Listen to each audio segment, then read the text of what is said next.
This is the Mad Dragons Podcast.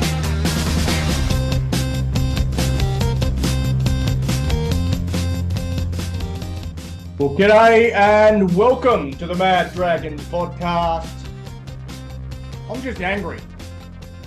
I'm sorry if that makes me say some politically incorrect things tonight, but I'm really, really angry. I'm just pissed off. I've got the shits with the coach. I've got the shits with the referees. I've got the shits with many of the players. And I'm also sad to the point of being numb. I know how much more, I don't know how much more I can take. When things get like this, you have to find things to look forward to. And tonight, one thing that I am really looking forward to is this.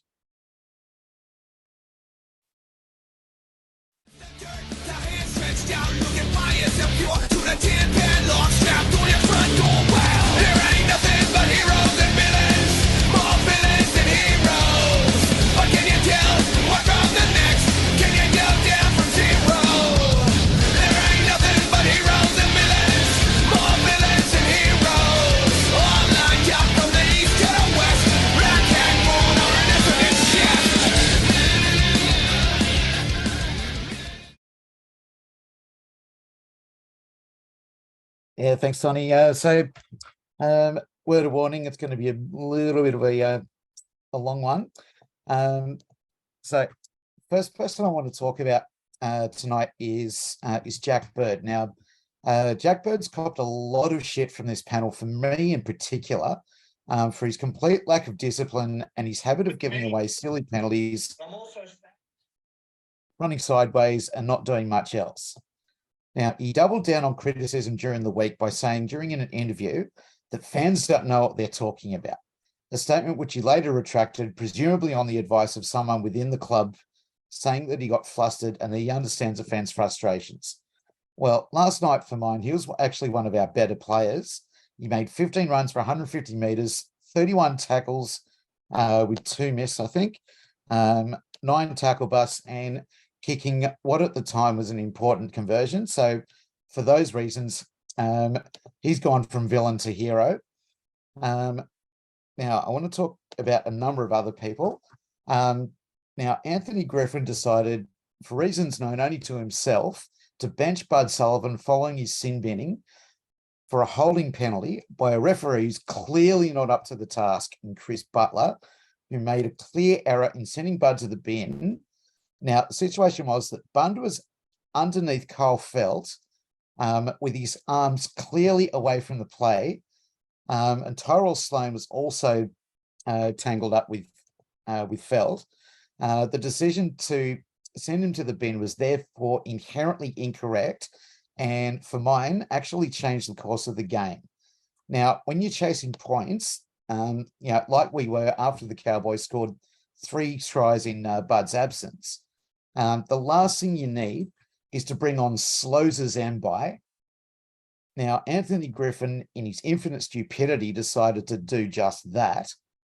Now, Mbai went on to make 2 runs for 27 metres and pretty much did shit all else, apart from slow down their attack at a time where speed was of the absolute essence.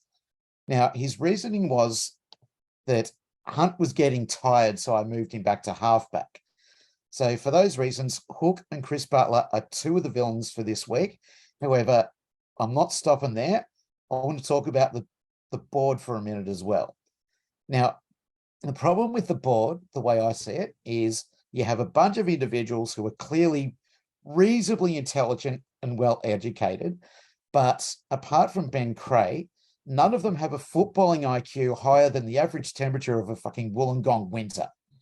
Now, you got a pack of stuffed shirts still stuck in the good old days on one side of the table, and a pack of Wincorp stooges on the other, who all seem to have their own agendas.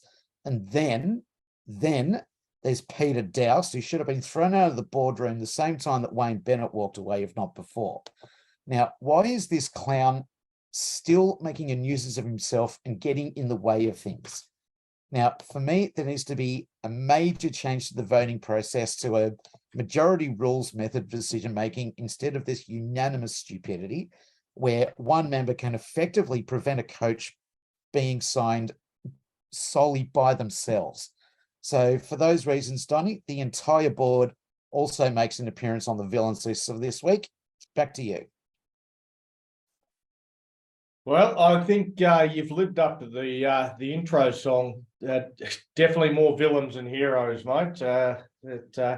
Unfortunately, that always seems to ring true with us. And I think just watching the comments light up, everybody seems to be really agreeing with you, apart from Luke Jansen, who seems to he wants to know what your football IQ is there, and refers to as a dumb shit. So you don't have fans in everyone, but you take the good with the bad.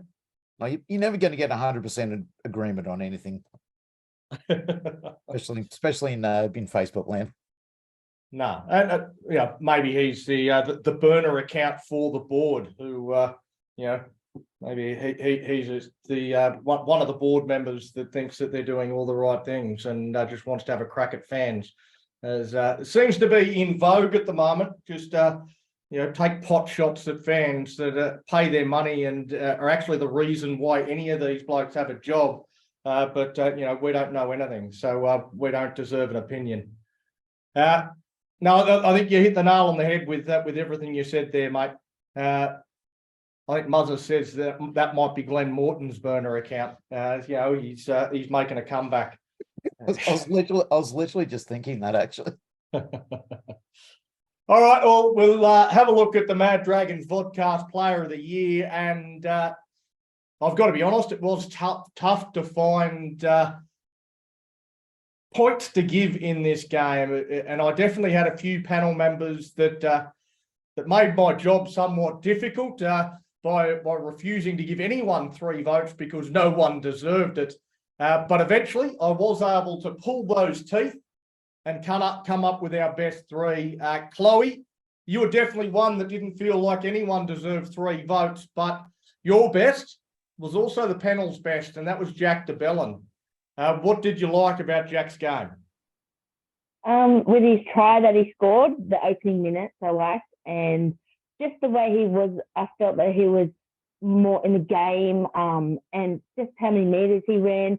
I think it was over 137 meters, I believe. And I just think that he actually gave a go with the game yesterday. So I was stuck. I was like, I didn't know. I was like so confused as who to give all these points to. So, Yeah, no, I've got to agree, and I know that it is hard.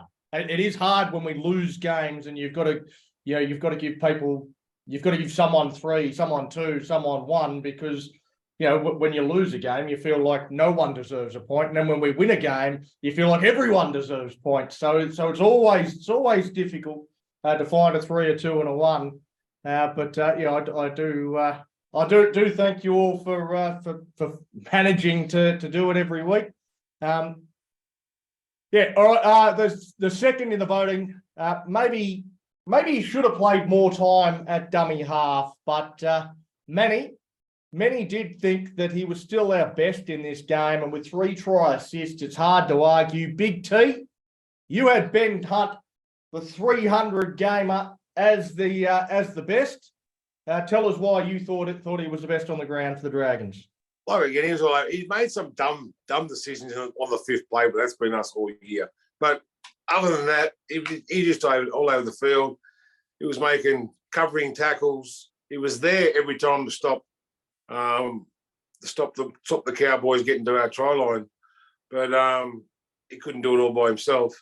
And like you were saying, the panel gave Jack de Belin 3 points. I could have gave him 3 points as well, but it was Ben's 300, so I thought I'd give it to him. Yeah, fair enough, mate. James Jimmy Gray said, did de Belin play less minutes this week than usually? I think he did, yeah. Well, he played 71 minutes. He plays at the back. He plays 80 when he plays 13. No, he played 80 once. He played 80 a couple of weeks ago, but normally he plays about 50 or 60 minutes, even when he plays lock. Last year, he was only playing 50 to 60 minutes when he was playing lock. So 71 minutes, he was off the field for a total of 9 minutes. No, he didn't play less minutes than he normally does. Yes, Jesse, I know that he played 80 minutes against the Dogs. I know that he has played 80 minutes once before in his entire career, but normally he plays 50 to 60 minutes, whether he plays lock, whether he plays prop. He played 71 minutes. He played more minutes than he normally would in this game. So he played plenty. I don't think there's any dramas with him being off the field for 9 minutes. So yeah, I thought he played very, very well. Third in the voting was no one's man of the match, but most of the panel had some votes for Jaden Sewer, including Jesse, who gave him 2 votes. Tell me what you liked about Sewer's game. I thought Sewer was the only one of only a few players that actually had a go last night. He was involved in a lot of runs, scored that try too that gave us a glimmer of hope towards the end of the game. And he had some good stats as well. So he finished the game he played the whole 80 minutes and he had 139 meters from 13 runs and 13 hit-ups. 50 post contact meters, 3 tackle breaks, 27 tackles, 2 missed. But again, I thought he was one of the really hard blokes that went all out and put his heart out there and really ripped in and tried to get us the result. And I think he can hold his head up high with that performance last night. Yeah, I've got to say, I do like it when the panel actually ends up reflecting exactly the way that I had the votes, and I had it exactly the same way. I had DeBellin with the 3, Ben Hunt with the 2, and Jaden Sewer with the 1. There were certainly a few others that got a few votes, but that was the way that the top 3 stacked up. All right, into a bit of an ad now. There are many ways that you can support the Mad Dragons vodcast. Choose the one that suits you best. You can become a member of the show, which gets you some merchandise among other member benefits by going to patreon.com/the Mad Dragons vodcast and selecting the membership package that suits you. You can go to Etsy, search the Mad Dragons vodcast and get some merchandise directly. So you've got all the great swag that many of our panel members will wear from time to time. Or you can get in touch with us and we can personalize a sponsorship package to suit your business. So yeah, support the Mad Dragons vodcast in whichever way it suits you. We really do appreciate anyone that can help us out.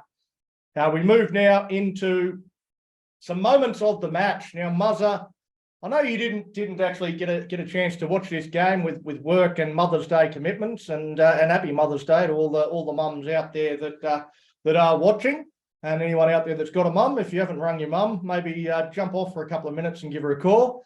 But Muzza, 2 minutes into the game, Ben Hunt gets out from dummy half and sets up a try for Jack DeBellin with a classy bit of dummy half play. Do you think this moment very early showed all the benefits that we get from having a guy like Hunt at dummy half? Well, funnily enough, that's the only part of the game I did see. And I actually I left my client's house and I was driving in the car and I put it on KO. And I know you're not supposed to watch the footy while you're driving, so if you're listening out there, do not do that. But I've got it sitting in the console. He scored that try, and the first thing I said was, that's why he should be hooker. Unfortunately, KO cut out, and by the time I got to my destination, it was 22-6. But the answer to that question is, yeah, that's from what I saw, basically only that 5 minutes, but that's what he provides. Would that have been a try with Mbai at 9? You know, we're all going to say no. But yeah, certainly an asset being there. Well, do you know why we're all going to say no? Because there's no way that the answer is no. I mean, it's not what we would say no. Because he's slower than McCulloch. You know, he just doesn't have that sleight of hand. He doesn't have that class that Ben Hunt has. Ben Hunt is clearly, you know, he's the he's probably cruelled by his own ability in a lot of ways. Like people say he's our best option at 9. Well, yes, he is, but he's probably also our best option at 7. So, he's our best option in probably in a few different positions. And it's just a matter of how we get the balance of the side right with who's our second best option at 7, who's our second best option at 9. And I think if you look at ask those two questions, our second best option, well, at 9 is probably Jacob Little, but that's not Hook's opinion. In Hook's opinion, it's Moses Mbai.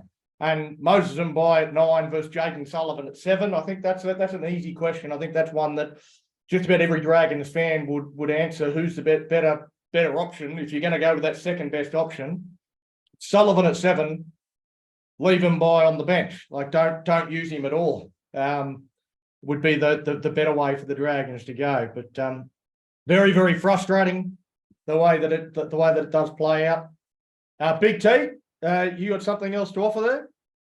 I just thought you were throwing your I'm hand just up. sitting here talking to my son. Sorry. Oh, classic. I'm just talking to somebody. Sorry. Oh, good. I just thought you threw your hand up, and I just seen your arms waving around. It's like, oh, Big T wants to say something. No, nothing. All right. Hasman's already talked about this. So I want to go to other members of the panel for the next bit of the match. In my opinion, the clearest turning point I've ever seen in a rugby league game. Chloe, with the scores locked at 6-all, the Cowboys made a break. Sullivan got back to make a tackle with the help of Tyrell Sloan on Kyle Felt.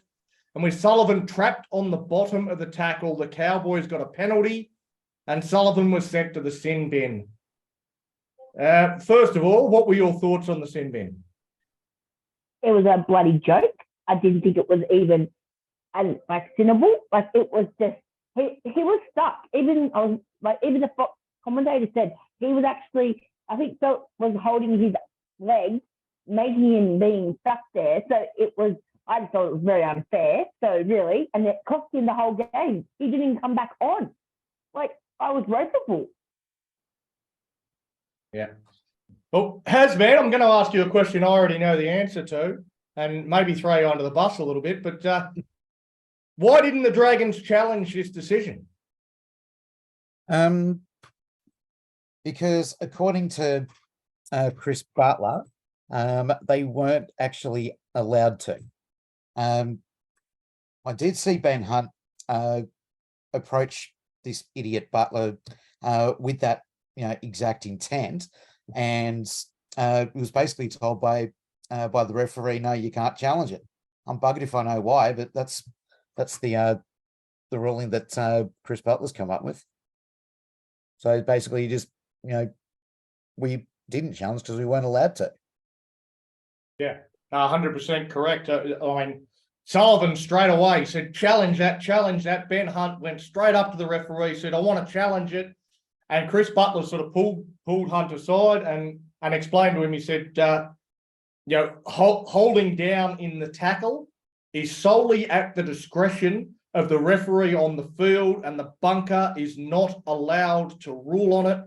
Therefore, you cannot challenge it, and the sin bin will stand. So absolute bullshit, because one look at the replay and you can see that Jayden Sullivan's on the bottom of the pile with both arms out. Nothing he is doing is stopping Kyle Felt from getting up to his feet.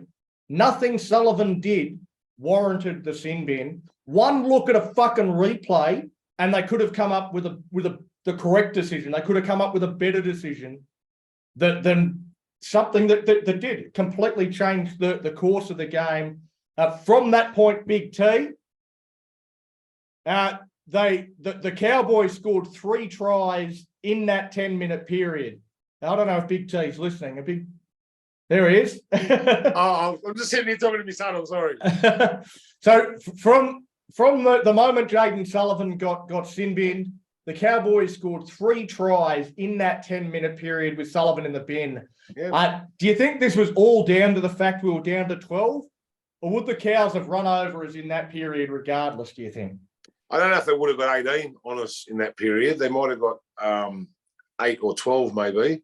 But no, they just ran through the middle of us during that period. We were just soft. They weren't.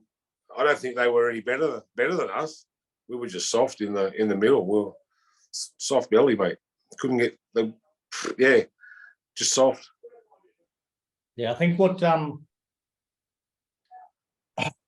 scared me the most in that 10 minutes was that the Cowboys cut us up through the middle. Reece Robson absolutely dominated through the middle. The Cowboys went to the left-hand side a couple of times. Ravalawa and Moses Sully, both of them charged up out of the line and missed tackles 3 or 4 times. So they got us on that side of the field. They went over to the other side of the field and Max and Matt Feeney charged up out of the line and missed tackles. So they got us through the middle. They got us on the left. They got us on the right. There was nowhere where we were capable of actually coming up with the simple plays. I don't know what our defence was absolutely woeful. I don't know who does that defensive coach. Who's our defensive coach? Wolf was the defensive coach. I thought he was good. But we were just soft yesterday. I mean, he's not. His brother's good, but he's not. Is that what it is? His brother's up at the Dolphins, isn't he? He is. Yeah. Maybe we can swap him. But we got the Christian Wolf you get off Wish.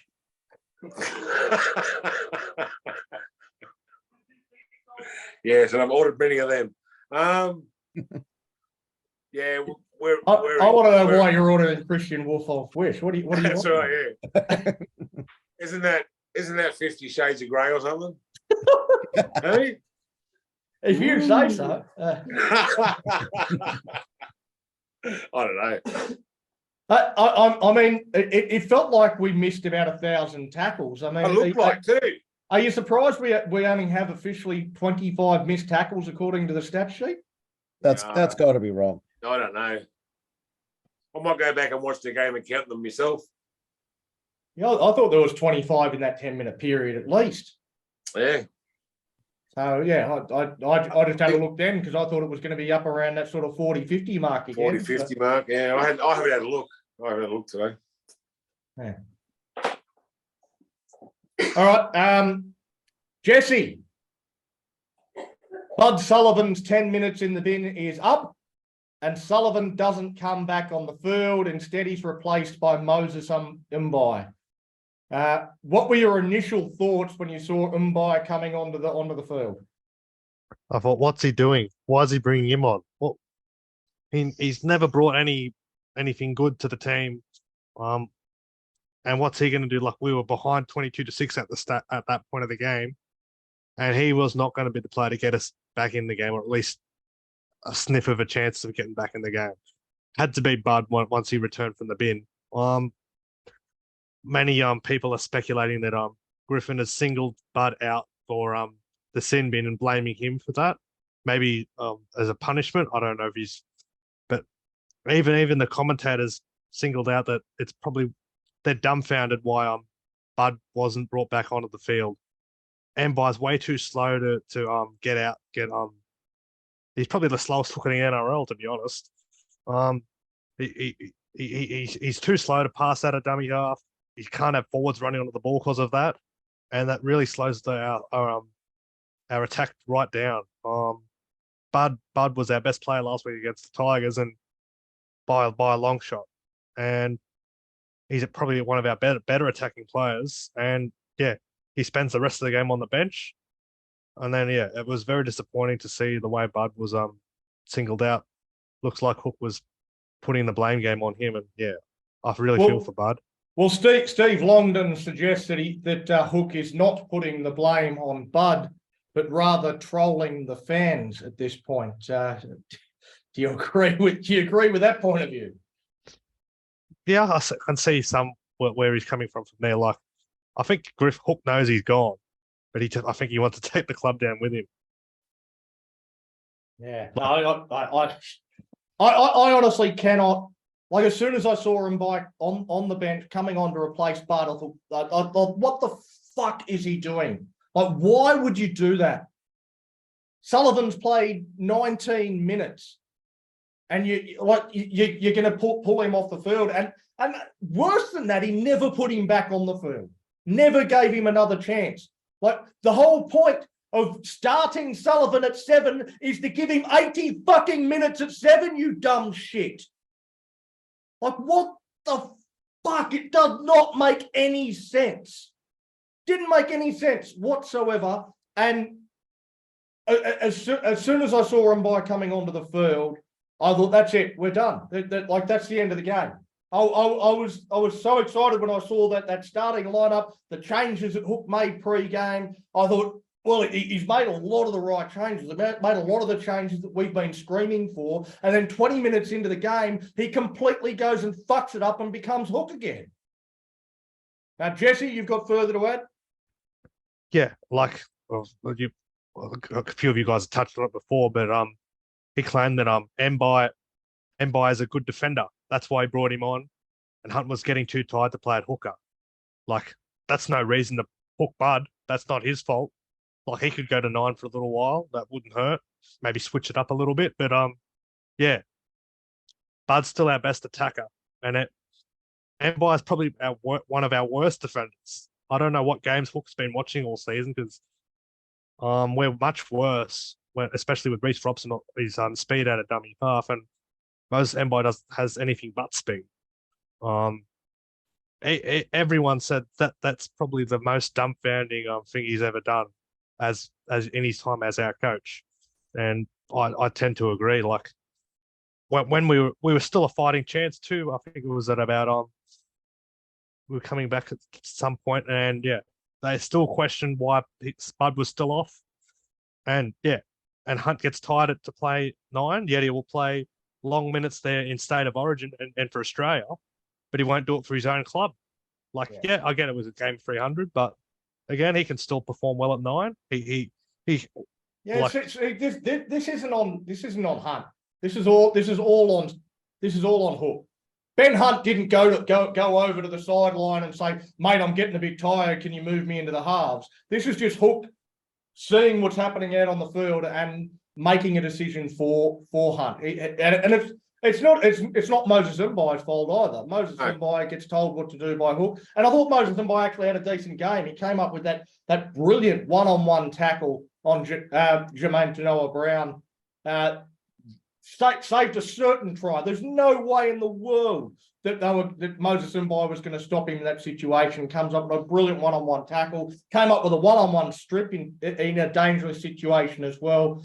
But as a dummy half, and I think it might have been you, Big T, that sort of pointed out. Yeah, he came up with a couple of big plays, but his service from dummy half. In his defense, he made 25 tackles and missed none. So he done well in defence yesterday. Hook was right about that. But yeah, his service out of dummy half too slow. The balls are going behind Ben Hunt. They're not going to his chest. The balls are going too high. Ben has to jump. He has to bend down to pick it up. Like, the service from dummy half should go straight to your bread basket, straight here. But not for Mbai. It doesn't. He's not. But his defence yesterday was good. 25, no misses.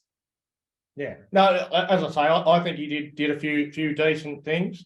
But as a 9, your bread and butter has to be your service from dummy half, and exactly, the amount of times that he quickly was able to get the ball up off the ground to the first receiver, right in the bread basket, right in the right position, get us on the front foot. 0. Didn't happen. Yeah, I coached an under-11s team years ago. That's the first thing you teach your dummy half. You pass from the ground. Well, that's about the level of Moses Mbai at dummy half, I think. Yeah, under 11s. Well, we won the comp undefeated, but you pass from the ground. You don't stand up and pass the ball. So, and that's the way you get quick service to the. But I said at the top of the show there might be some politically incorrect things said during the show. You're not allowed to win comps in the under 11s anymore. No, I'm talking years ago, mate. I'm talking about that's against the rules. You can't keep scoring under 11s, mate. Mate, I taught my kids to step on their hands and to play the ball. Like, oh, it's filthy. I saw a few hands rock up. I don't know if you still got questions. Hasman, I saw you throw your hand up there, mate. Yeah. So one thing I will point out about Mbye is he did make a very, very good try-saving tackle one-on-one, in addition to his 100% efficiency rate. So from that point of view, Hook kind of has a sort of a sliver of a point. Like he did do a couple of things, okay, but he's not a natural number 9, and everyone seems to know that except Hook. Just one of the great comments that we've ever had. I know Muzzer's got his hand up, but just before I do go to you, Muzzer, I just want to read out Benny O'Brien. When you're 22 points down, why the fuck would you care about defense? Score some fucking points. Hook wants to defend from behind. What a dud. Muzzer, you got anything to add there, mate? Well said, Benny. I don't think, yeah, it just about sums it up. But I mean, my point to all that is, isn't Jacob Little a genuine 9? So how many coaches are playing a genuine 9 from the bench and a makeshift fucking 1/3/14/18 as your starting hooker when you've just signed a bloke for 2 years? You're showing fucking absolutely no faith in him to give him a run on the side. The same as showing no faith in Buddy. Is it a wonder that we're always getting these little inklings of these guys are wanting to leave, wanting to fucking move on? We always sort of pushed it aside through the year, but these are the things that make you wonder whether it's true, and fuck, would you blame them? Well, that's the thing, isn't it, though, Muzz? I mean, you hear all these stories about players wanting to leave, and the fans, they believe it because if they had a choice, they'd leave too. But we don't. We're like it's something that's etched in our soul. We can't leave. We're here. We're locked in for life. But we're fucking sick of it, aren't we? Oh, absolutely.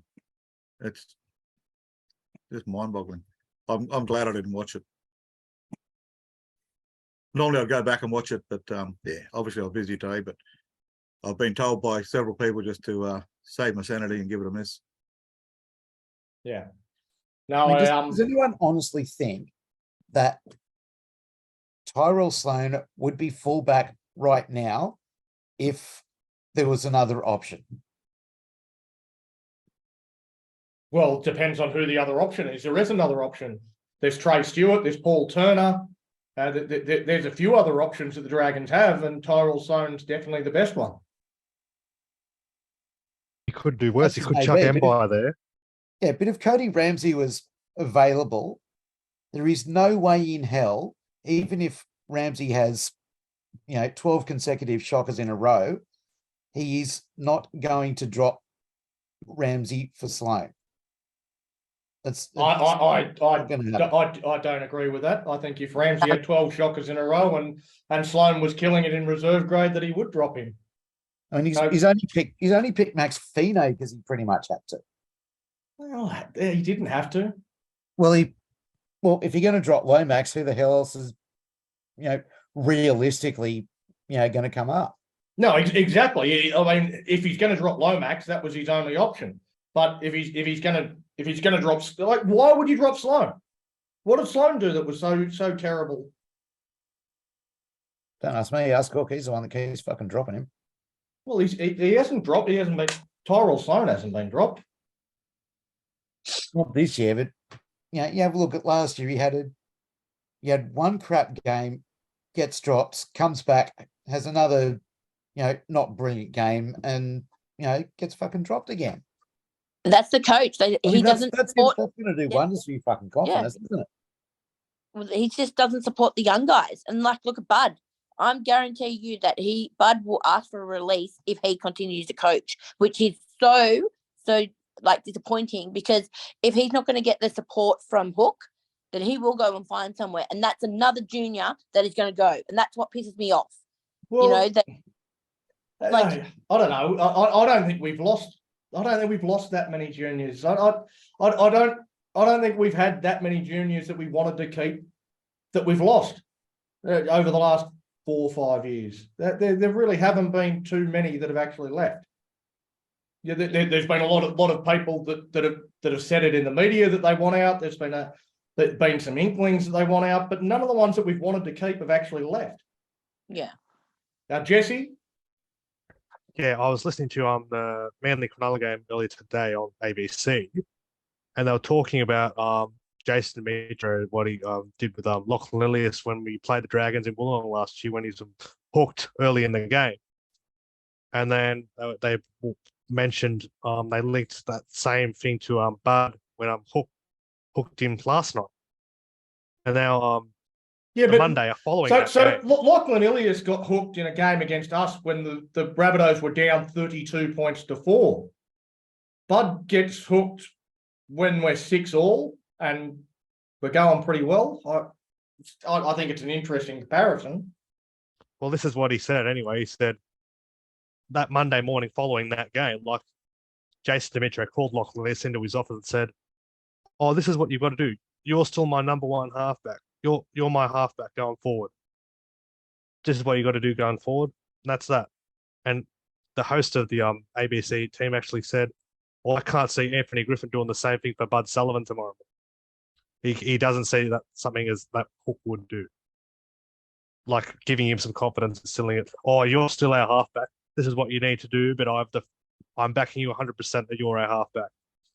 Well, I tend to agree. That would require something that looks like communication, and that's not something that Hook is capable of doing. He is not capable of communicating with players. We've heard reports from players that have been dropped before that have since left the club. Guys like Jack Kaczewski, and George Burgess, guys like that got dropped from the side, got no feedback whatsoever from Hook. Josh Kerr was another one that came out and said that he got dropped, went up to Hook and wanted to know what he could do to get back into the side. And Hook said, "Oh, you're going well, mate, just keep doing what you're doing." Never got back into the team. Didn't matter. Like that was the entire extent of the feedback. And today, Zach Lomax gets asked if he knows why he's been dropped and still says, "No, I don't know. I have no idea." Jacob Little the same. So this Hook saying, go away, clear your head. I'll tell you later why you've been dropped. That hasn't fucking happened. Still hasn't been told why he's been dropped. Still doesn't know what it is that he's got to work on. Still doesn't know what it is that he's done wrong. Like how are players supposed to fix what's going on? How are they supposed to know what they've got to do to get back into the game? Back to the top level. Like he's not capable of communication. And I think you're right, Jesse. I can't imagine Hook going up to Sullivan at the end of the game saying, "Mate, I pulled you off for this reason. You weren't doing this. I needed you to do this. I needed this, and this from you. You're still my number one option at 7. I'm still going to name you at 7 next week, and I'm going to name Ben Hunt at 9. And we'll go forward. We'll work on it this week. But you're my number one man. But these are the couple of things that I need you to work on." I don't think that's a conversation Hook would be having with him at all. I don't think he would have said boo to Jaden Sullivan at the end of the game or at any other stage during the week. Well, I think that's a bit annoying. And the same like what you said about Zach. He even went to the office to say, "Hey, what am I doing wrong?" And that's a coach's right to say this. And that's probably why our team is really shit at the moment, because that coach can't pull his fucking finger out and go, "Hey, Zach, you got to do this, this, and this." Like, come on, mate. You're the coach. Don't just sit there and expect them to read your mind. Actually open your gob up and tell them, because we're 16th and we've lost all these games because of you, mate. So get your head out of your ass and start communicating. Because, like fans, I'm fed up with it. And so is everyone else. So you need to start, because you're going to get sacked soon, and I hope it's sooner or later, because we're going to either get the spoon and it's tiring. It's really negative that we have to talk about our team in a negative way. So, like, yesterday they had good moments, and then that was it. It was shit. And I'm sorry to say, but we really need, if Ben got so tired, swap him out with Bud. Okay, "Hey, Bud, come here." Like, stop taking the older boys and bring in the younger boys. Like, Mombai's too slow. We don't need him. Bring Little up. This is what shits me and fucks it up. Why not have Little, who's in New South Wales Cup at the moment, and then bring him in? Like, yeah.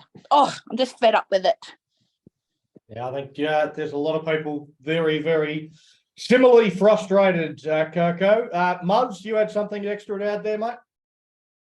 Oh, I just wanted to ask a question I've seen in a few of the pages with all this pressure on Hook and that. Who does everybody think was a better coach, Mary or Hook? Just quickly. 6-1. Hey?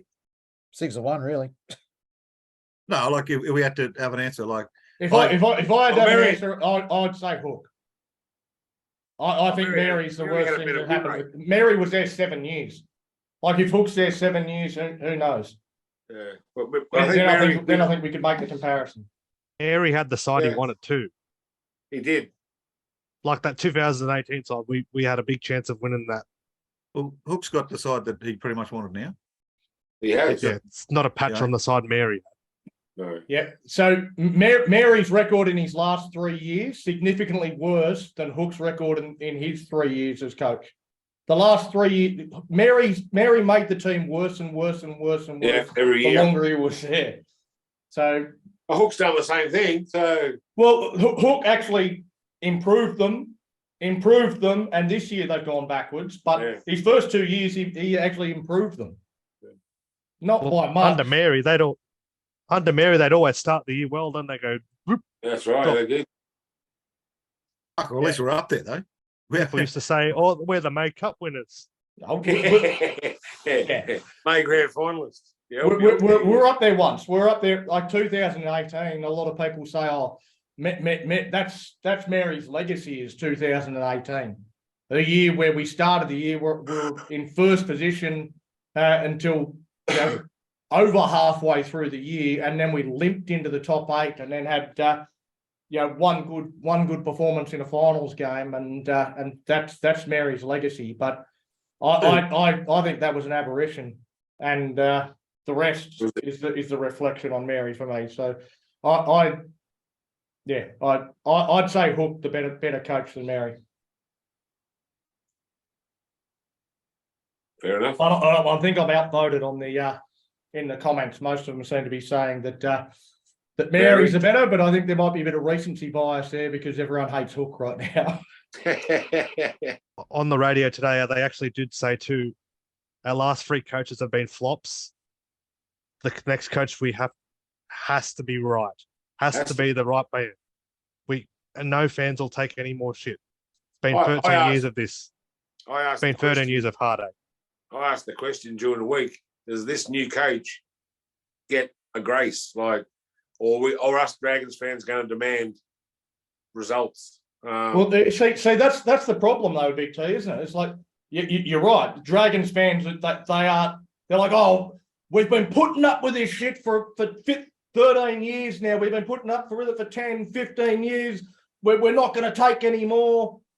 We demand success right now. Like, That's right, yeah. for a new coach, it's not 10 years of failure for a new coach. They're coming in. No, that's They're right. trying to rebuild from scratch. So But most of it has to be a new. most of the comments I've got back was we've got to give him time. So the question is, how much time? Well, we gave Hook 2 years, and the third year's a total write-off. Yeah. I was behind Hook for the first couple of years, the first 18 months. I was right behind him saying he's going good, but this year has been terrible. So Benny's saying no grace, finals a minimum as a minimum. Yeah, next there year. you go. There's- I think that's crap. I think we get a new coach. I think we're 5 years. I think we got 5 years away from being anywhere near a competitive team. So saying finals is a minimum next year, you're kidding yourself. Like there's no coach coming in that's going to accept that sort of criteria. No coach in the world is going to accept the job under that criteria. No, apparently Jason Riles has said he wants 5 years. If that's true or not, I don't know. He wants to extend a longer contract, and he wants to have full control. Yeah, he wants 5 years because he knows the first It's not 3 gonna work. years. The first 3 years of him being there is him trying to completely Exactly. reshape and remold everything that this club does. Because at the moment, it's a fucking disaster. Yeah. So he needs 5 years. The first 2 or 3 years of him completely reshaping, remolding, you can pretty much write them off. Like, we're not going to play finals in those first couple of years as him as the coach. It's not going to happen. I think it's at least 3 years before we say semi-final bound. I agree. I think we've At got to least 3 completely years. change everything. Unless It'll he be comes complete in, overhaul. unless he comes in and coaches the players he's got, and is a man manager like Wayne Bennett was. I don't know how he coaches. Yeah, I've don't know what I've role never is seen like. him. I've never seen him coach a team really. yeah, Might have and took that's the big question, isn't it? It's like He might have took the Roosters once or twice. He might have took Melbourne once or twice. I don't know. But what's he going to be like as a coach? I think everyone's got their hand up. Muzza, I definitely saw yours fly up, but I think everyone's got their hand up at some point. Do you go first, Yeah. Muzz?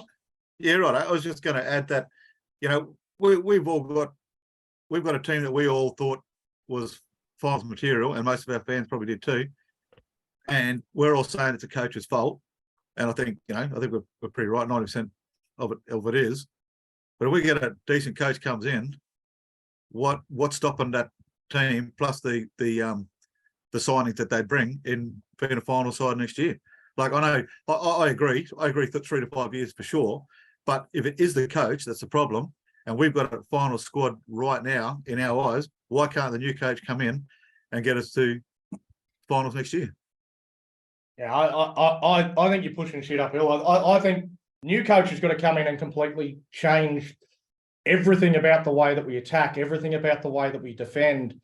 So while we might have the squad, that they're not being coached to the right sort of game plan at the moment. Absolutely everything. While the players might be there and thereabouts, and I think we're definitely missing a few things in terms of our forward pack. I think that there's still a few pieces that are missing to make us a genuine contender and a genuine finals chance.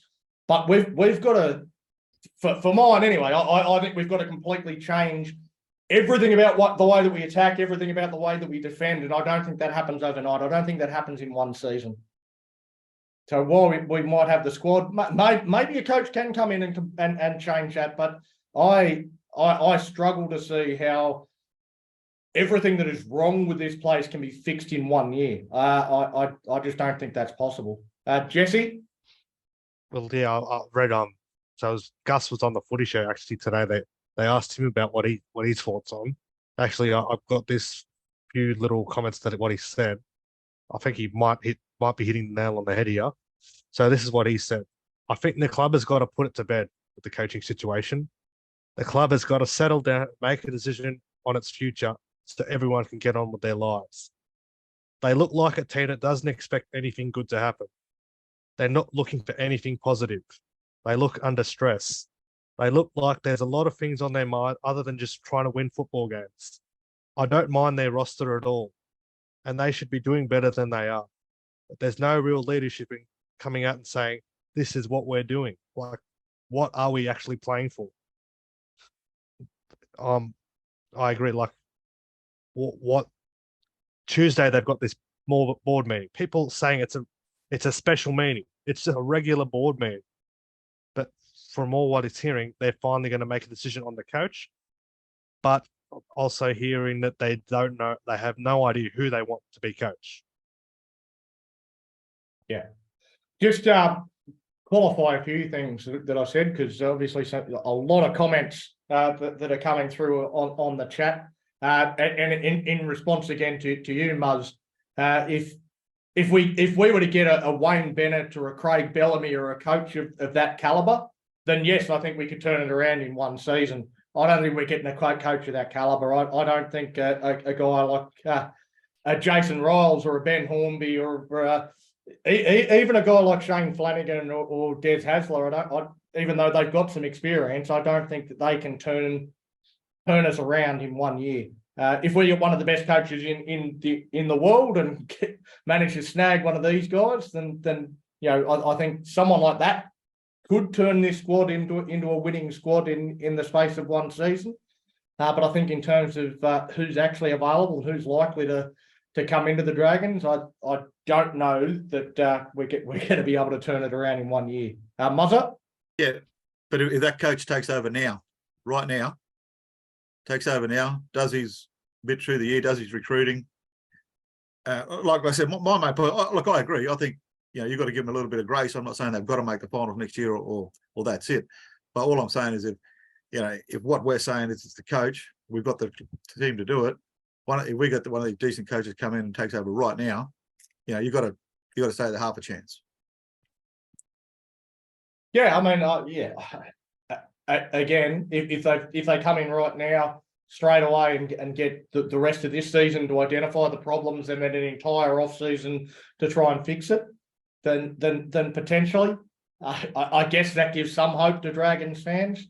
But yeah, I don't know. I still think we would need to recruit smartly. We don't have a lot of players off contract this year, and certainly not a lot of high value players. So there's not a great deal we can do recruiting wise coming into next season either. The year after, we have a ton of money. We have just about everybody off contract the year after next. Then we will be in a position where if we want to, we can completely reshape this squad. So the year after next, we could look very, very, very, very different to how we look right now. And who knows what might be possible with the players that we bring in. Absolutely anything could happen. But Benny said he thinks Shane Flanagan is probably the guy that is most likely to be able to make those changes that are required and get us the closest to finals. I agree. I think Shane Flanagan is probably the best man for the job that has been mentioned so far. I agree.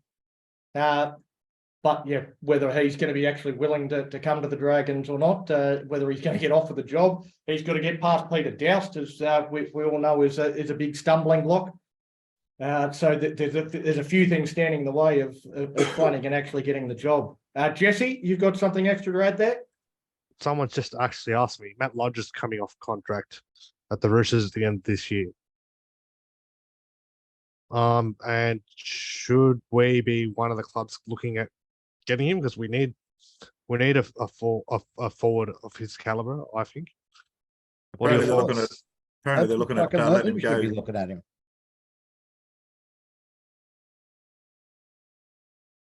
Yeah, Hasman? Yeah, I think absolutely we should look at Lodge. I mean, Yeah. it wouldn't be the first time we've had a bit of a suspect individual, outside of football play for us, Russell Packer. But look, if Lodge is available and he was interested in coming to the Dragons, abso-fucking-lutely go for him.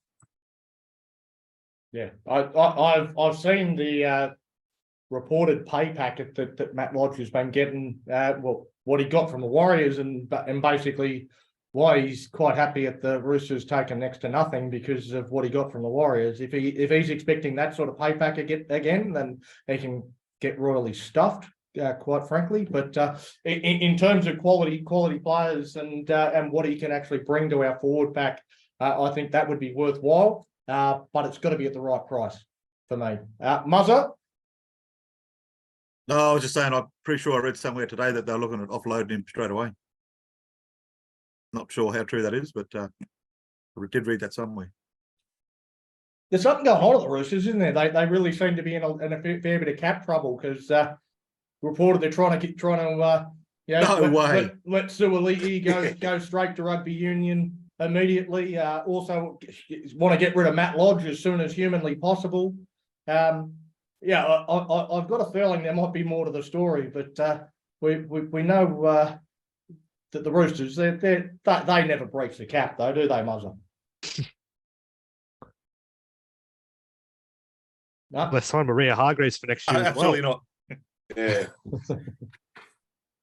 Yeah. So is he out next week, Maria Hargreaves? I think he's done a peck, so he think might he's be done out a for a peck. while. about Who now? else? Joey Manu's out Joseph? too. So, and Yeah, Sam I Walker got heard- injured playing New South Wales I heard Cup. Sam Walker got injured playing knock So on. Hutcho probably gets a recall. Hutcho, go son. Jesus. Don't play well against your old club, Acho. He does though. So I'm expecting him to come in at the half this week. Wow, that could be really interesting. The Roosters struggling and got quite a few out, so that only weakens them. So, On out Tuesday. well, it might be the first time since 2010 we've beaten them outside of Anzac Day if we are able to get the win. Hang on, we're the Dragons, not with the Dragons. Don't say things like that yet. They've still got Teddy. Can't lose it from here. Teddy, he's about the 18th best fullback in the comp nowadays. Teddy, no good. Yeah, No bloody Mitchell's the good. best one at the moment. Nah. I think the Roosters picked the wrong player there. They should have let Teddy go and not Swalehe. Because there was news there that he was leaving. He was on the outer. Teddy was on the outer. So All right, Well, I read we sort of we haven't really had an agenda for tonight. We've been jumping around all over the place, but I might go to you with a question that I do have written down, Muzza.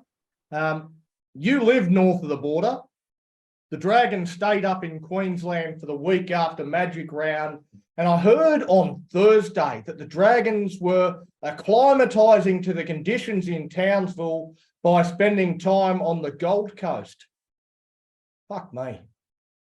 Thoughts? Wow, really? Really? Yeah, it's very similar, except it's a bit colder in the winter down there. So, yeah, I don't know about acclimatising, but no, I didn't get down to the game. Obviously, I didn't see it. I have been to the last few, but trying to save the pennies for a cruise in a couple of weeks, so I didn't get down this time. But yeah, that seems pretty strange. A little bit like the Knights going to Bali, I guess, in their week off. We sort of consider it just a week off anyway. I don't know. Yeah, strange one. one player went to Bali, Bradman Best. Did Got they? a new tattoo. That's all Oh, it good on him. was. Yeah, Yeah. got a new tattoo. Well, there you Here's go. another Media one beat up. might be coming on the market too, Bradman Best. Saw that too. Yeah. No, Saifidi and Bradman. too injury prone. Yeah, maybe it's just I like to make conversation. So I've got a lot of people talking this week. So Who's that, Bradman Best or Saifidi? No, best. But what about Saifidi? Again, if we're looking at Saifidi, strengthening up the middle. Yeah, hell yeah. Yeah, 100%. If he wants to come, let's get him. Which Saifidi, Daniel or Jacob? Daniel's Daniel's the yeah. word. Does I don't it, think that's the anybody's- word. Yeah, that's does it I matter? don't think if anybody that said he was wants to come. Has Huh? so I don't think anybody's actually said that he wants to come. He just, No, I'm saying. no. It's just names we're throwing out there, mate. We're going to have money in a couple of years' time. We're going to have a few players to look at. yeah, absolutely. Oh yeah. Hopefully, this new coach can come in and do the job with the players he's got until that money's available. All right. Muzza, a couple of individuals that I'd like your thoughts on. Let's have a chat about the Phenai twins. What are your thoughts on how they're going defensively at the moment? Yeah, well, again, after not seeing that game, just going on the first game, it was quite average. We seemed to get beaten a lot on that side, and I saw a couple of little highlights of the last night's game, and it looked shocking. I mean, it just looked dreadful. What do we? Obviously, we've got Lomax that can come back in there. Lomax has got to go back on the other side, though. We all know that. We're all saying that. But yeah, it doesn't. You know, these guys had a big rap on them, young fellas, and I think yourself, Donny, and we've all sort of said that these guys are going to be our future.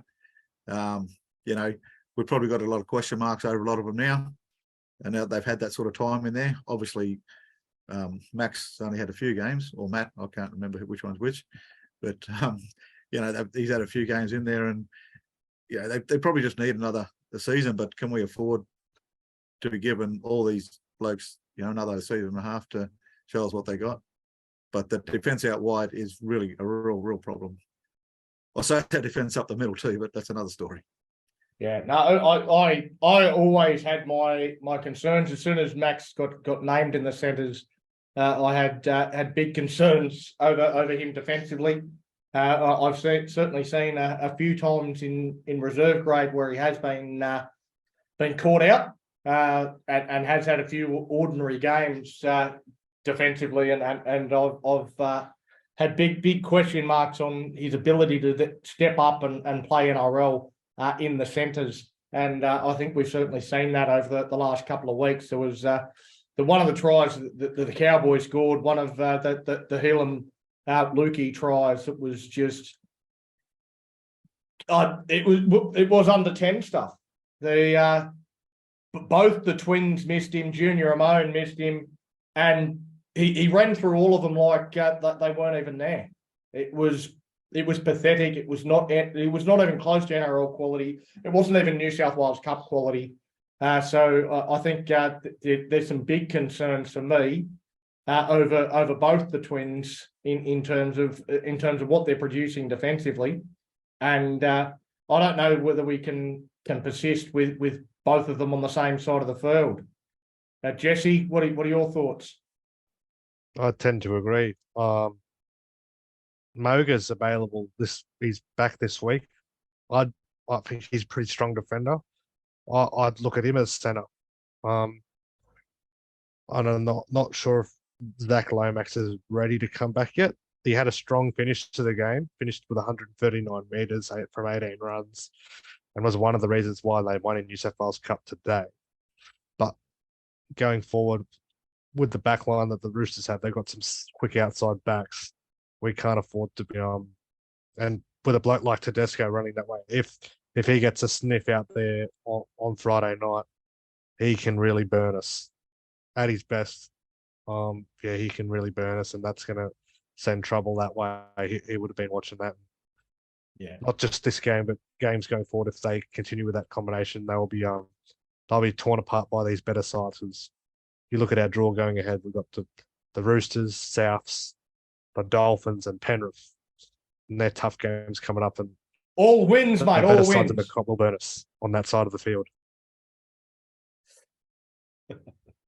Yeah, no, I tend to agree. I mean, I think we've got enough targets for other teams to attack without giving them another one. And I think I look over to that side of the field, the Phenai Twins, Junior Amone on one side, and I think that's a great way to run with players in motion.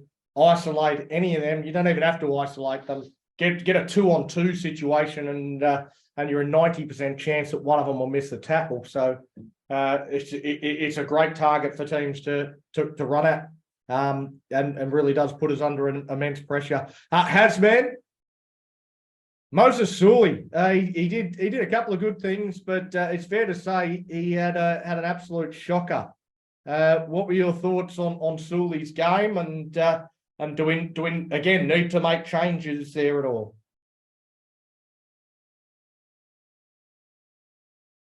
No, yep. I don't think he had as bad a game as everyone's sort of making out. He did. I mean, he dropped the ball cold with no one in front of him 5 times. Well, apart from that, I thought his runs were okay. What do you have? 14 for 150 meters. You had 6 tackle breaks. The only person who got more than that was Bird. In fact, the next one under him was Sewer, only had 3. So he wasn't doing too bad there. Tackle efficiency, well, no one was particularly brilliant in that regard anyway. I don't think he was that bad, but I think he'll be a lot better once Lomax comes back and they switch, which they absolutely have to do.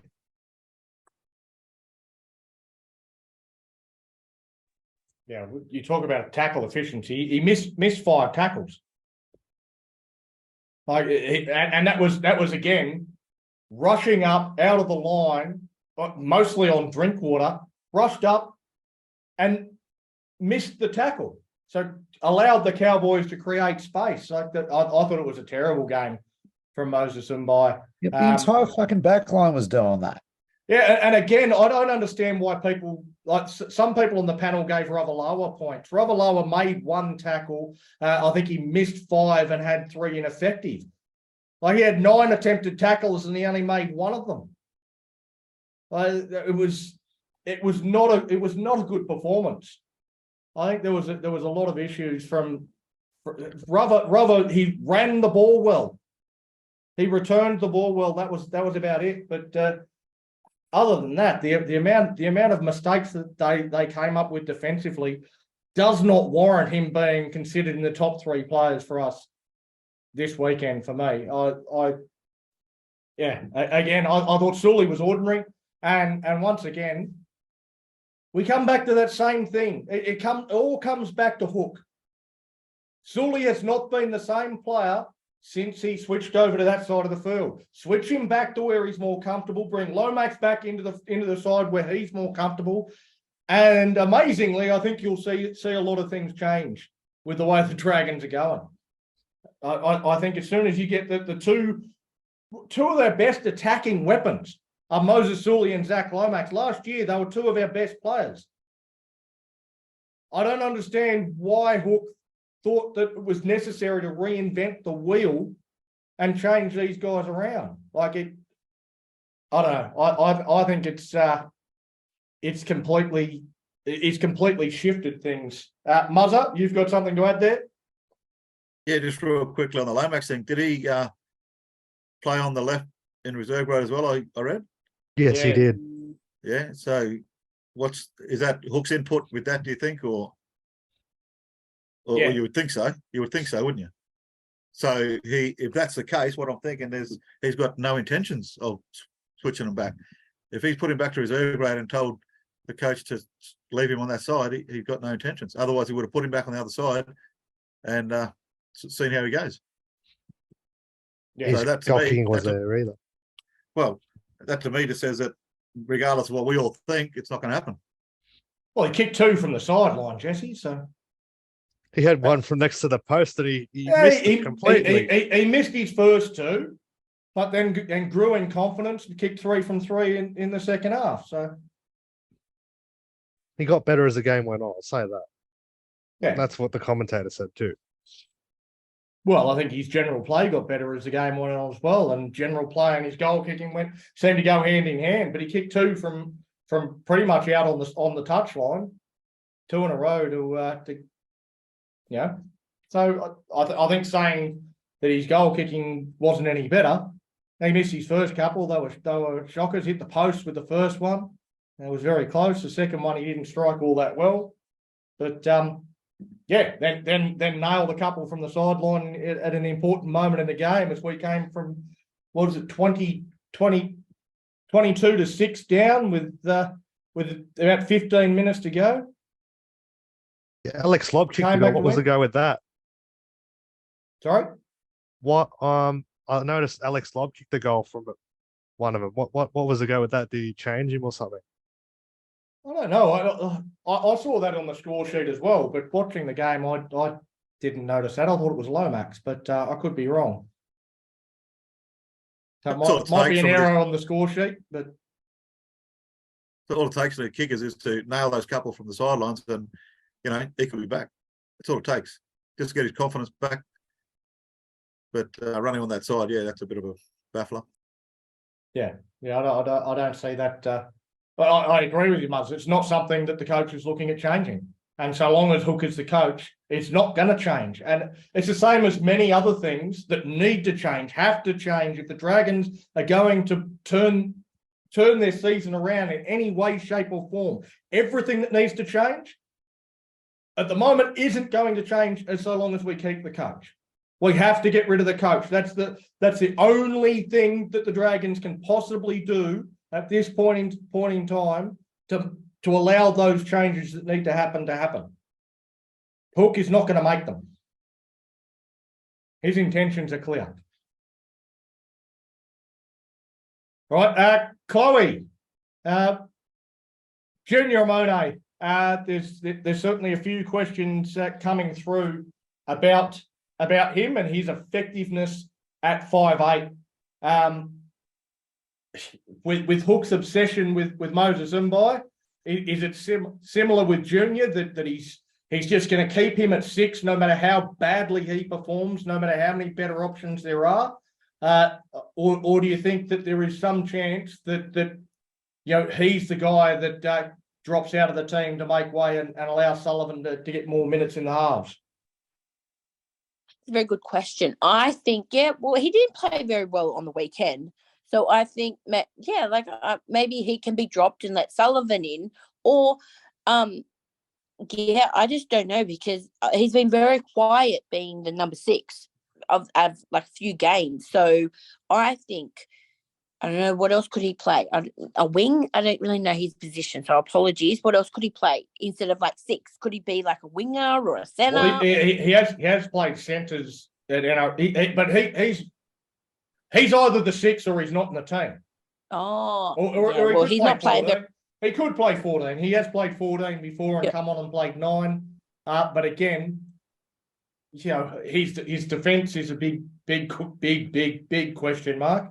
And defending at 9 is probably not going to be ideal. So for me, he's either the 6 or he's not in the team. So that's basically the question: is should he be in the team? At the moment, no, because he's playing like shit. So no, I'm just going to play. No, he needs to go back to New South Wales Cup, get his confidence back up. But again, this is Hook again, because look at half of our team's confidence is down the gurgler. So. And that's what I see. There's no confidence in our team at the moment. So maybe they should all go back to New South Wales Cup, and we'll have the New South Wales Cup team in our normal NRL team for 2 weeks and see how we go. Monet does play like he's got his mind somewhere else, though, but he has got something big hanging over his head. Yeah, true. So I don't know whether we should forgive him for that, or say, listen, man, get your head fixed and go back to Resies for a while. Yeah, and I still think that Junior Amone's he's got plenty of talent. He's got some ability. He's got plenty of potential, yeah, for sure. But he's got a big axe hanging over his head at the moment. Yeah, and I agree that like you can't have a guy whose mind isn't 100% on NRL playing in the NRL. Like go like if you've got other things on your mind, either don't play or play at a lower level. But is he talking with the stakes aren't as high? Is he talking to anyone about those problems he's got at the moment? Well, he's got a lawyer, I'm sure, mate. I know he's got a lawyer, but is he like? I spoke to him at Campbelltown the other week, and he was kind of coy about it. He wasn't like. I asked him how he's going, and he sort of nodded around, sort of thing. He says, "Yeah, I'm all right," but he's got to have that criminal case over his head, hasn't he? Yeah, well, I don't know. I suppose. Different people will handle it in different ways. Oh, exactly right. Yes, but so some people they could have this hanging over their head and they forget about it. Like they wouldn't ever. He might not even know that it's happening. Like it's just completely out of his mind. We think that it must be bothering him. We look at him and think it must be bothering him, but maybe it's not. Maybe he's I've never been in that position of having a criminal charge over my head, but I don't know if I could understand what he's going through, but there's got to be something. Yeah. Yeah, I don't know, but I certainly think that he's not playing well enough at the moment, and doesn't necessarily deserve to be in the team, regardless of whether his mind is elsewhere, regardless of whether there's other things that he's thinking about. I just think that at the end of the day, I look at what he's doing on the field and think, well, he's not playing well enough. Coaching staff should definitely be trying to find out why he's not playing to his full potential, why he's not playing all that well. And if these things are bothering him, then they should be providing assistance. But first and foremost, he should not be in the NRL side. I don't think you keep him in the NRL side just to keep his spirits up. At the moment, no. Right, I'm up to you, Big T. So I'll stick with you. Yes. So injury sin bins. We've spoken enough about the sin bin, I think. But one of the players put on report. Toby Couchman put on the report for a hip drop. What were your thoughts on that? If I remember that rightly to my head, it wasn't a conventional hip drop, was it? It wasn't like what everybody else has been saying. He got swung around the tackle, I think, and like it's so hard where they come across the back of the player, and instead of catching them with their right hand, they catch them with their left hand, and then swing themselves around. But the players are strong these days, and they just pull them through the tackle and swing on the tackler around the back of them. You know, you see it all the time. The smaller bloke, Nelson Solomona, whatever his name is, he does it all the time. He's so big, so powerful. The smaller players grab hold of him, and there's nowhere else for them to go. They lose their feet. So they swing themselves around. What are they supposed to let go? They're supposed to just let go of the tackler once you lose your feet, let go of the run and play, play with the ball. Well, I think you're supposed to keep your hips and your legs back, not swing them forward and use them as momentum to bring the player down. They seem to be, I don't know how they're doing it, but they're coming across the back of the player on a funny angle, and that's why they're getting swung around. I don't know about you, Big T, but I remember when I used to tackle players from behind. You come from behind, and you know you're going to get the boots in your guts when you bring them down from behind. So now they're actually changing where they're coming down beside them and doing that. That's right. Hip drop. They've changed their technique from certainly from the days where I used to tackle, where you knew you were going to get stud marks up the front of your guts when you made a tackle. Right, exactly like right. Maybe that's why they're doing it, because they're all so fucking soft and they don't want to have stud marks on their chest. or their male model boyfriends don't like their chest all beaten up. I don't know. It's just Casper sort of got swung around that tackle. I don't think it was a classic hip drop. Yeah, Jesse, I've been out and about with Mother's Day stuff. You're usually right across this. Has there been any actual reports or fines or suspensions that have come out of that game? So Jaden Sewell was fined $3,000. So he's not facing any suspension. Kobe Cashman, it's his first offence, so he got $1,000 fine. Again, no suspension. So all players cleared to play for Friday night.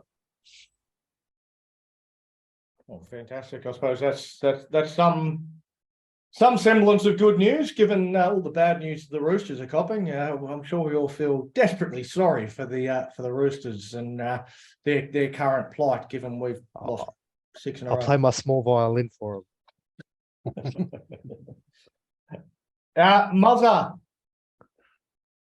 potential for a couple of players to come back in this weekend. Frankie Molo back from suspension. He served his suspension for what happened on the field. He served his suspension for what happened off the field. He's back, and also Tautau Moga due back as well. Do you see both of these players coming into our 17, or one, or neither? Yeah, not real sure of obviously the big performers on the weekend, who was performing, who wasn't. Molo, I think, has been a bit quiet throughout the year anyway. I think he hasn't been knocking the door down to be a constant in the side anyway. Moga, on the other hand, we all bagged him when he came back into the side, but he proved us all with what he's done. He could quite easily slot into that centre spot if he's not thinking about bringing Lomax back.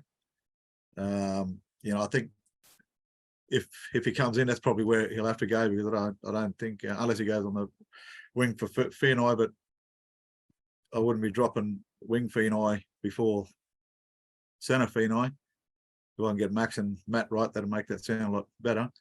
But so with Moga, he'll probably go okay, and we'll back the shit out of him, and he'll probably come out and score 3 tries against the Roosters. And if he has a go, well, we hope he does. Yeah, no, I definitely think Tautau Moga's a good chance of coming back in. Whether you bring him straight back in after an injury, I'm not sure. I think that he's a chance of coming back in. I think Frankie Molo is almost a certainty to be in the 17 there somewhere. Again, he hasn't been injured. He's just been suspended. He'll be hopefully chomping in the bit, ready to rip and tear, and hopefully he can stay on the field for longer than 15 seconds before he gets sent off or suspended again. That would be quite nice. All right. So where would Mogo come in? Oh well, again, one of the Phenai boys has got to drop out. I would think that if he's going to stick with Max Phenai in the centres, then might be a time for Matt to go back and play a little bit in New South Wales Cup and give Moga a spot on the wing.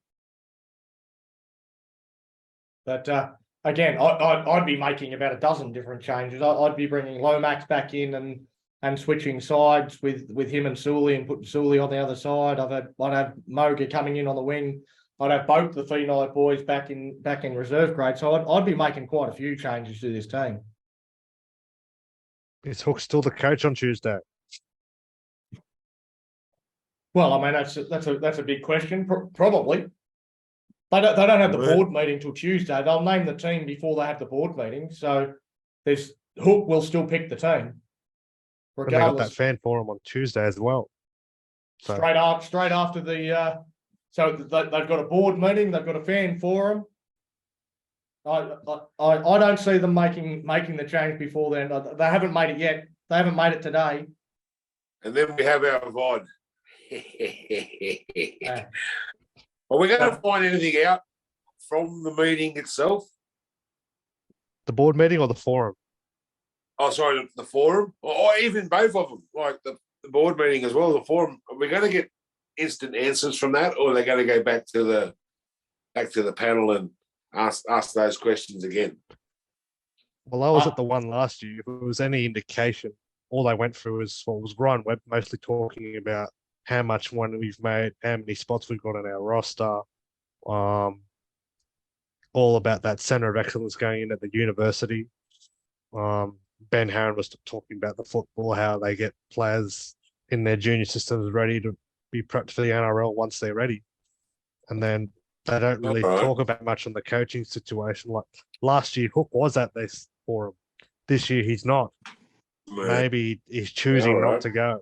I don't know if it's that or not, because maybe he knows he's going to get a barrage of angry fans asking. Oh, he sure will. I don't know how. I reckon he stays up in the coach's box until everybody's gone home before he comes down. Because him walking out of the ground, he's got to cop it. Yeah. Well, I think I don't know about everyone else, but I'm now hoping that Hook doesn't get sacked because James Jimmy Gray has said that he will do a nudie run if Griffin gets sacked this week. So I'm now hoping that it's next week or sometime shortly thereafter. Well, apparently we declined Michael Checker as well. He's shown some interest in the job. Former Wallabies coach, now coaching Argentina, but we've declined his interest. I think Rolls is locked in myself. Well, always into what's happened with the Bellamy situation. You've stolen a bit of me thunder there, Jesse, because it's on the agenda to talk about Michael Checker and the fact that he said that he is interested in the job, and the Dragons have knocked it back. I mean, what are your thoughts on that, mate? Like he said, he doesn't. He's getting to know the rules. Like he's a union coach. You said it yourself. Union coaches have never worked in this game. Even at the time before Eddie Jones got the Wallabies job, there was talk about him getting a coaching job in the NFL. I don't. Michael Cheek is the only time he's had involvement in rugby league. I think he's been assistant to Trent Robinson for a little bit, and then he's coached Lebanon in the World Cup last year. Other than that, he's coached for the Wallabies, and they were woeful under him. And yeah, I don't see him as the coach we need. If he doesn't know the basic rule of rugby league, yeah, he's definitely not the coach we're looking for. And rightly so, the Dragons have knocked him back. Yeah, I think coaching an international side for how long's the World Cup, a 2-week tournament or something like that? Like I don't think that is I don't think that shows quite enough on your resume. We've seen a number of rugby union coaches come over to rugby league. Alan Jones is probably the most famous of them. Came across to coach the Balmain Tigers years ago, and I think he might have coached them to a wooden spoon, or they won something like 2 games all season, and it was absolute disaster. Every time we've had quality rugby coaches come over and try and do it at rugby league, they've failed miserably, despite the fact they were fantastic coaches in the other code. It's a completely different sport. We may as well get a hockey coach. Muzzer, you had your hand up? Yeah, just on the checker, I was reading that there too, and a couple of the comments that he made sort of didn't have me brimming with confidence. But obviously, if he's showing no interest, it's all null now anyway. But I mean, things like I'm starting to understand the language of the NRL. That is for sure. I'm starting to learn more about it, being a coach. The technicalities I am getting a handle on nicely. You know, we can't afford to have a coach that's just starting to get these things. You know, we've been through enough shit as it is. We need someone who knows what they're doing. You know, another thing I read too was more of a man manager, much like Bennett. You know, if that was the case, probably could have come in and sort of had that role as long as he's got some good assistants under him. But, you know, that'd be sort of like the Mal Meninga days of coaching State Royals. You know, he was never really the coach. He was just the man manager, and he had Hagan and other fellas under him that were really coaching the Origin side. But yeah, it's all pointless if he's if we've shown no interest in him anyway. But yeah, those things really worried me about it. Jimmy James Gray at it again. Get the blue wiggle. He wants to buy Balmain, doesn't he? Well, he wants to buy the West Tigers and then disband the joint venture and bring back the Balmain Tigers. Yeah. Yeah, he wants to buy the Balmain side of it. He wants to. Well, he wants to buy the Perth. whole joint venture and then just get rid of Western Suburbs. Send them to Perth, mate. They're going to Perth. That's what he said. He said he wants to send Balmain to Perth. I read. He wants to send the Magpies to Perth. The West Magpies. There we go. We wouldn't have had to change your name. That's what I said the other week. Yeah. How's been James Humphreys said we don't need to worry about who the next coach is. Just sack Hook and play with no coach at all, and we'll do better. Do you agree with that? Well, could we do any worse? Where there's no attacking structure, there's no defensive structure anyway. So I mean, maybe we do improve a little bit. You know, at least I wouldn't have Hooks, you know, boring as batshit bloody halftime rev ups to, you know, put him to sleep. So maybe they should just go, you know what? Fuck the coach. We'll just you know, do it ourselves. We'll just work it out ourselves. Yeah. Now, I think it was a slightly tongue in cheek somehow, but yeah, I have heard a few people say that the Dragons with no coach would certainly do a better job than having Hook there. I don't know how they'd work out the interchanges. Maybe just a fist fight on the side of the field to decide who comes on and who goes off. But maybe a bit old school. Yeah, scissors, paper, rock, as Mother's showing us there in the screen. That's you're off. You've chosen scissors, but all right. It wasn't all bad news for the Dragons this weekend.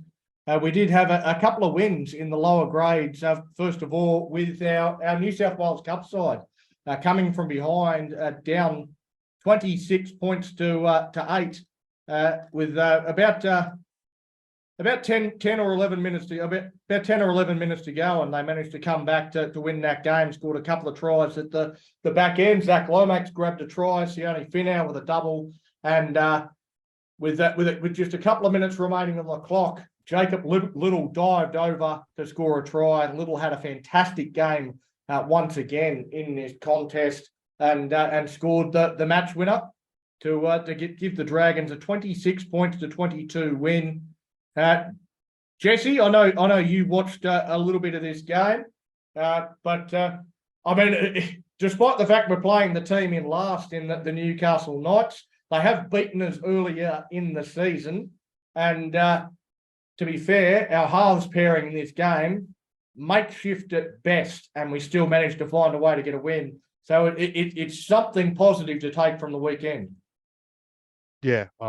Jacob Little was actually got man of the match in that game. He was tremendous and had many fans again discussing why is this bloke playing New South Wales Cup. I don't know if it's to get 80 minutes up. I don't know, because he didn't play 80 minutes out there today in that grade either. He played 80 Little minutes the week. He played 80 minutes the week before. Okay, so I don't know what was up today, why he didn't play 80 today. I didn't see too much of Billy Armich-Fifita actually. Nick Louis Tozo was strong. Young Dylan Egan went well as well. He looked good every time he carded the ball and strong in defence.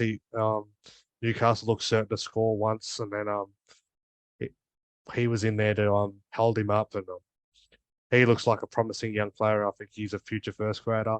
I like the look of that Alec Tuatavake as well.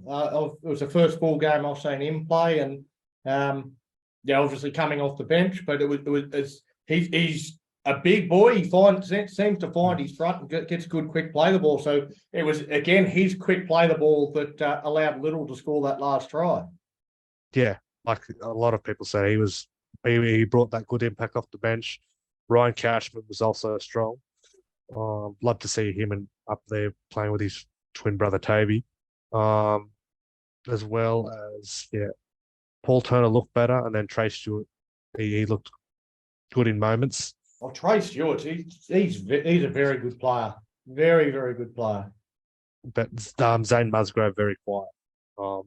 Didn't see a whole lot from Zane Musgrove. Getting a lot of questions about Alex Lobb as well, about his eligibility, I suppose, to play NRL. Well, he can play now, can't he? He can, yep.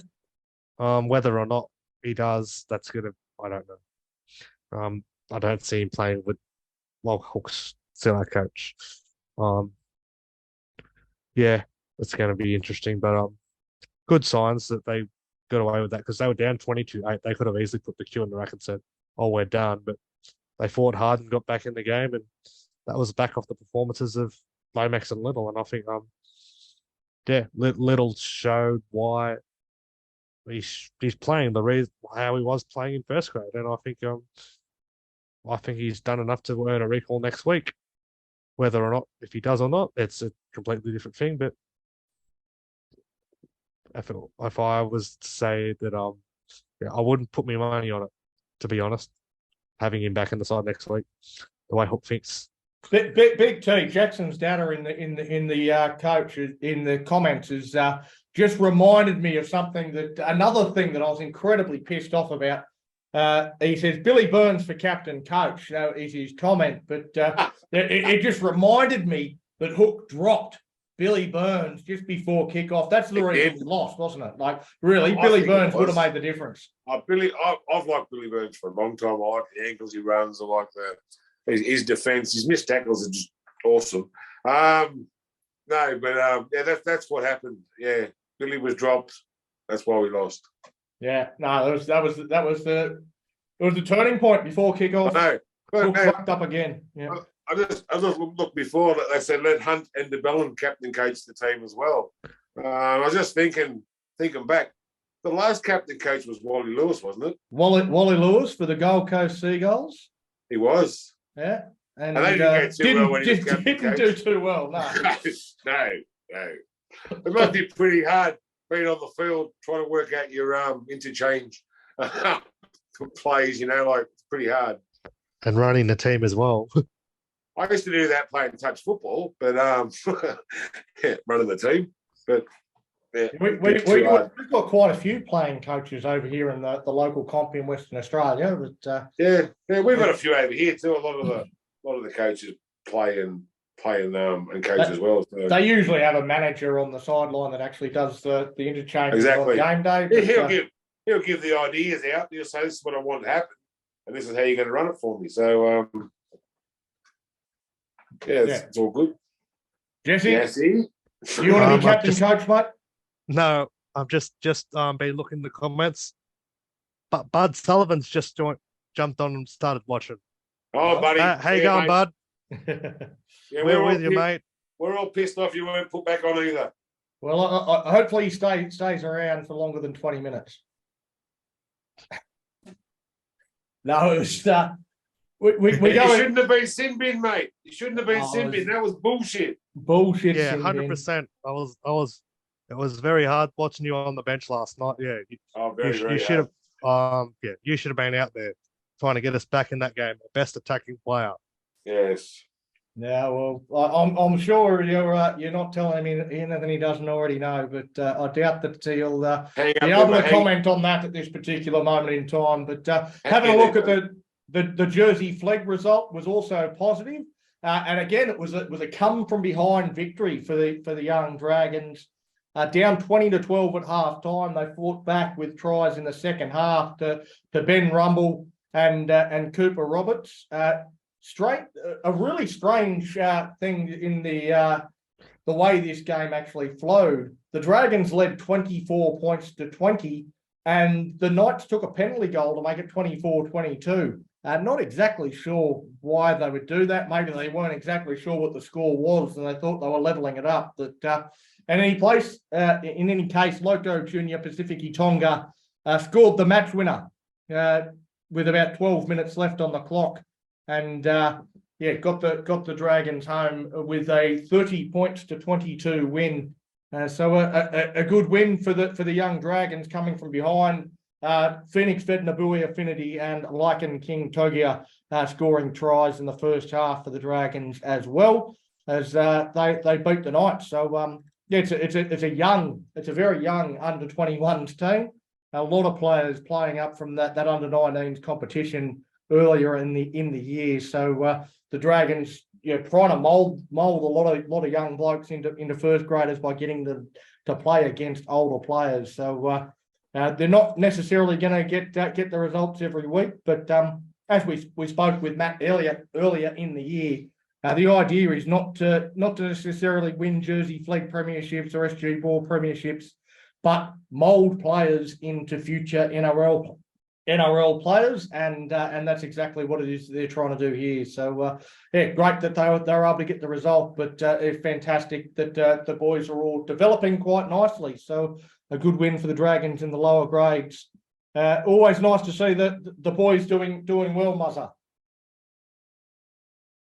Yeah, absolutely. And like you said, if they're not necessarily wanting to win these competitions, I'm sure the boys themselves do, but that's just a bonus at the end of the year if they can be gelling and transforming them into higher grade players and hopefully seeing some bit of first grade in the next couple of years. But sure, I don't get to watch a lot of the lower grades, unfortunately, but just getting reports of you guys is sort of helps a little bit. But yeah, look, I'm sure that they'd be happy when they finally get a run, and it'd be good to see what we've got coming through the next few years. Yeah, certainly in terms of Jersey Flegg, it's really difficult to see any footage.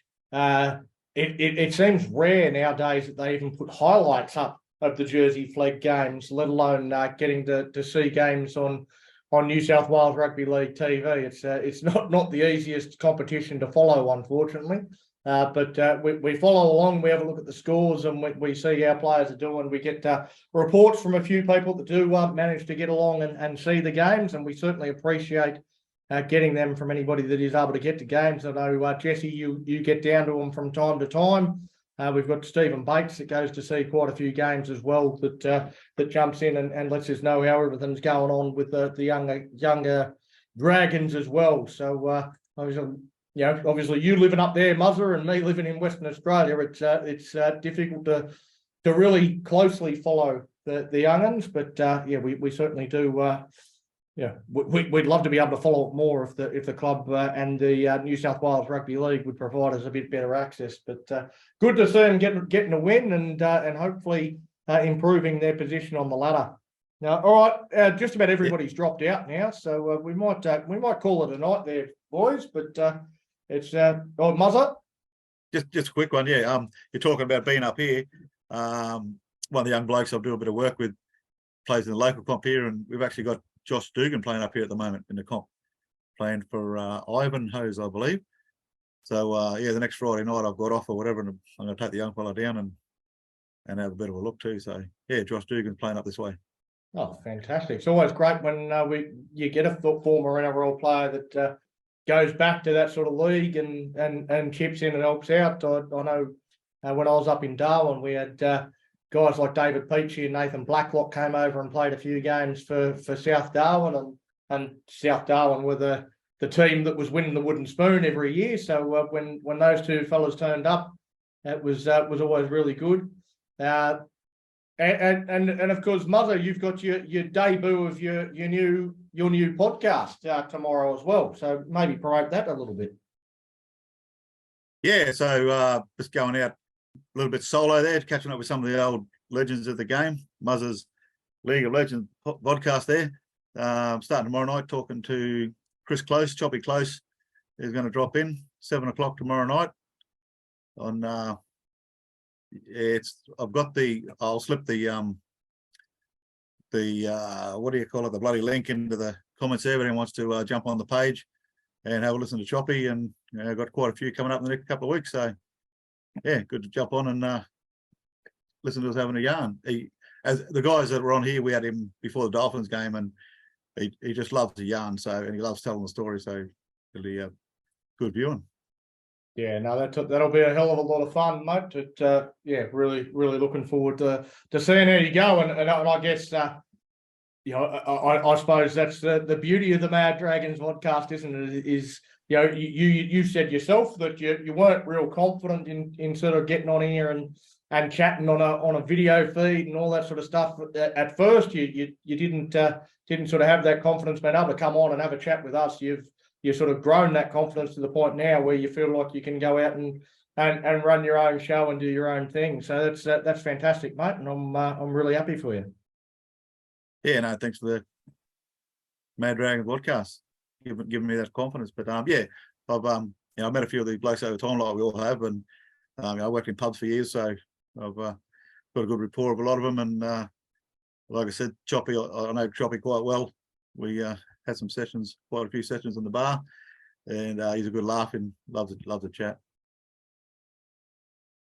Yeah, I think you know a few more legends than most of us, mate. But so I think you've got some great access, and I can't wait to see some of the names that you come up with, and I can't wait to hear some of the yarns that they come out with. I think a lot of people want to see current players on the Mad Dragons podcast.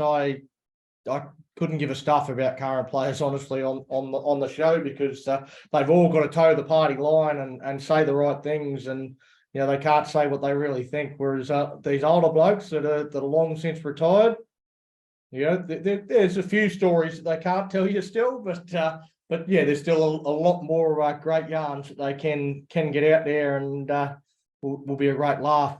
Jesse, you want to add something before we sign off? Yeah, so we're just about completed with our NRLW roster. There's one spot remaining. Jamie Soward's revealed, so it's going to be revealed later this week. So our latest signing is Sarah Riordan, who's ex-Wallaroo, rugby union player. Jamie Soward's actually excited about the experience she'll bring. She's a 31-year-old, can play fullback, centre, and fly half in that other code. I'm not sure where that translates into league side of things. Donnie, you familiar with union positions? Familiar to what position? Sorry, fullback, centre, and fly half. So fly half, basically a halfback. Yeah. Okay, so yeah, she's joined across, so she's can play those positions. Jamie Soward's looking forward to the experience she'll bring.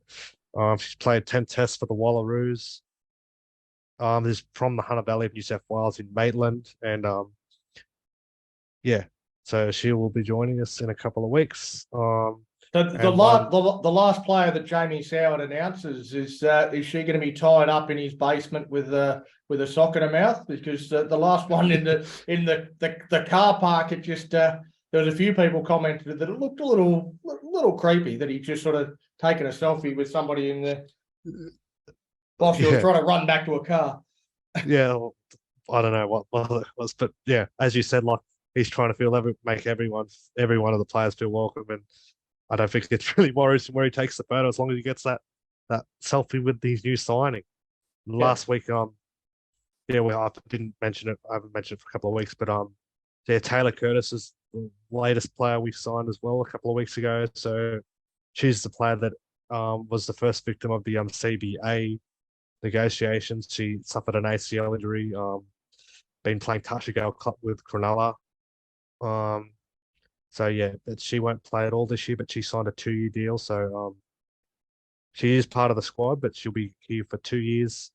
I don't know if they'll get any salary cap dispensation, but I don't think they No, we will, do but get- I mean, I think that's definitely, yeah, that's going to be a point to discuss, I think, as we get closer to the season. That one, because they certainly were under no, even though they sort of agreed in principle to signing her, they were under no obligation to sign her after she done her ACL because of the CBA agreement. And while Jamie Soward and the Dragons obviously, you know, that they feel that it was the right thing to do. Effectively, you're signing a player you know that can't play for you this year. Yeah, I don't know. It's a difficult one, and I understand the politics behind it. But at the end of the day, you want to make yourself a competitive unit right now, and filling that roster spot with a player that can actually go out there and perform for you this year. I don't know. There's a big question mark there. and Is it a Sinead professional? Lindell- Is it a professional? Is it a professional league, or are we just trying to do the right thing? yeah, it will look like it would have been a hard conversation to have with her. But I get where he's coming from, where he would have signed her, but yeah. Anyway, well, that's probably a question we'll have to ask when we get him on. And Sinead Lendl was another player they signed last week. She's been playing in the Harvey Norwood's Premiership with the Bulldogs, the centre and back row up there. Yeah. So stay tuned. Soward has one more. He's the last signing to reveal later this week, and they start preseason training on the 29th of May. And I actually saw on some socials some players actually starting to pack up and head down to the goal. Who, yeah, We might still be here for another 45 minutes yet because I'm selling steak knives. But wait, there's more. Muzzer, you've got something else, mate. No, I just wanted to say before we signed off tonight, just to James Jimmy Gray, if Hook is sacked by the end of the week, can you please let us know where you're doing it, just so that people can avoid that area with his nudie run. Fantastic. Yeah, absolutely. If JJG can get in touch with us, let us know exactly, you know, where it's going to be, when it's going to be, and yeah, we'll make sure we warn everyone to stay away from the area. But I think there's still going to be some sort of evidence that somebody's got a site. Otherwise, it never happened. So I don't know. Oh, no pics. Yeah, Didn't happen well, unless it's pics. we'll nominate Chloe to do that. and message for Rob Saguna. I want to see your reaction when the Dragons finally make that call and sack Hook. I Yeah, want to see what you have to say. Film it, Rob. Film your reaction. All right, we'll wrap it up there. It's been another disappointing weekend for the Dragons. Again, I think we head into Teamless Tuesday with some sort of confidence because of the Roosters' woes, but I think we'll head in with a lot more confidence if the Dragons do the right thing on Tuesday and get rid of Hook. I think we've all had a gutful. I don't know that we can go forward at any rate with him still at the helm. I think he's going to keep dragging us down. So we have to make that change. Hopefully we do at some stage this week.